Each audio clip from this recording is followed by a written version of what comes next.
Hey, and thank you for clicking play. I just want to give you today a little bit of, let's call it lost footage. So, two things, and I'll voice over each bit of footage as we go through them. But just two bits of lost footage. As you guys will remember, I used to video on my Pixel XL, and that died quite a while ago. In fact, it died almost a year ago because it was on my last UK trip. And it was while I was visiting the cave. As in RMC the cave, Neil's cave.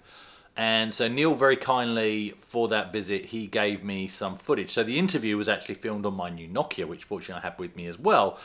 But the Pixel XL died, and I couldn't even get it to stay alive long enough to actually offload the footage that was on it. Bizarrely, a few months ago, I managed to reboot the phone and actually download the footage onto my PC. So we'll go through that footage now. So I've said it before and I'll say it 101 times. I'm so grateful to Neil for letting me in the cave. Master System, by the way, was so much bigger than I remember from back in the day. But anyway, he just turned everything on for me. This wasn't a public day or anything like that. This was literally, it was a private viewing. I'd love to go to a Patreon day to get the atmosphere.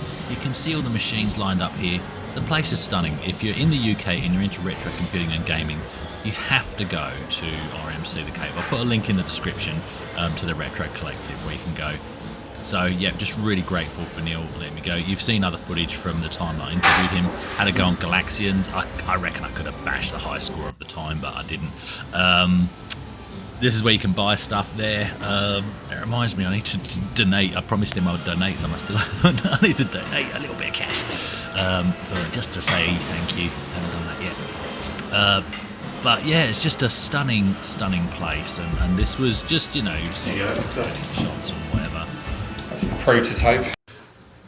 And that prototype is this. It was the Unithor joystick. So I was very privileged to get a play with that. Obviously that didn't actually make it through to being fully produced at the moment. Issues with the Kickstarter.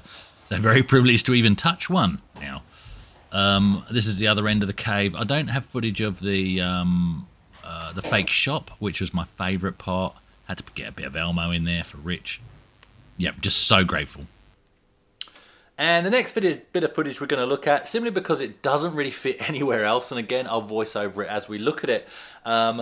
But I visited a mini golf centre in a place called Kalbarri. Now, we were there we were in Kalbarri to look at a recent solar eclipse, which was fantastic. It wasn't the best view. You had to go a lot further north, and we couldn't be bothered to do that.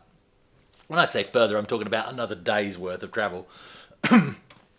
And so we looked at it from Kalbarri, and then I went to a mini golf place which I hadn't visited in 20 years. Last time I visited it, I was actually visiting Australia rather than, no, more than 20. It was 2000, 23 years ago. It was, the year 2000 we would have last visited it. And when I visited it back in 2000, I remember them having this shed full of arcade machines. Well, now they've slightly changed the golf. Well, they've changed the golf course a lot, the mini golf, and I think it's actually a slightly different location as well. Though to me, it was the same. It's a very small town, but they still have this foyer full of arcade games. And I asked the lady if I could do some filming and just film what they had there. And she goes, "Oh, would you like me to turn them on for you?" So she turned them all on just so that I could specifically film them. And so that's what we'll have a look at now. And so again, I'm going to let the arcade sounds play in the background whilst this pan happens. You can just see lots of different arcade games that they had there. All originals. These weren't flat screens or anything like that. Just really nice machines. A couple of pinball machines. There was a Lowboy Jammer running Street Fighter 2. I think that must have been a pure PCB in there, actually. I didn't see a menu. It just fired straight up into that. A well-used air hockey table, as you can see there, and this Outrunners 2-player, and both screens lit up when she turned it on, and then one screen suddenly died. So I was able to point her in the direction of a place in Perth, because she was saying it's hard to get parts. My phone actually rang. That was my wife ringing because she needed picking up, and I dutifully hung up.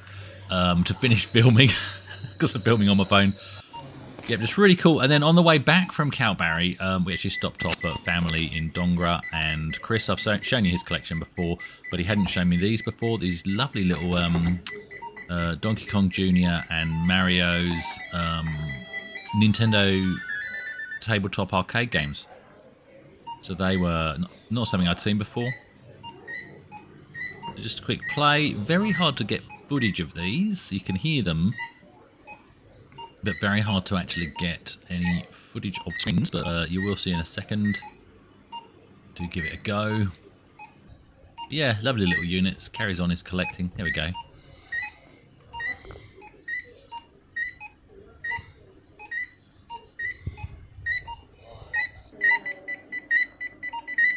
Yeah, cool to see.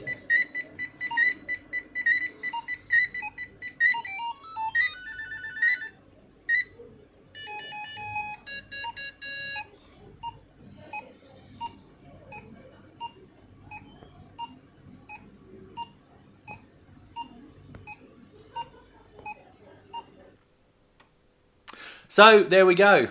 2 bits of lost footage, or footage that don't really fit in any other video.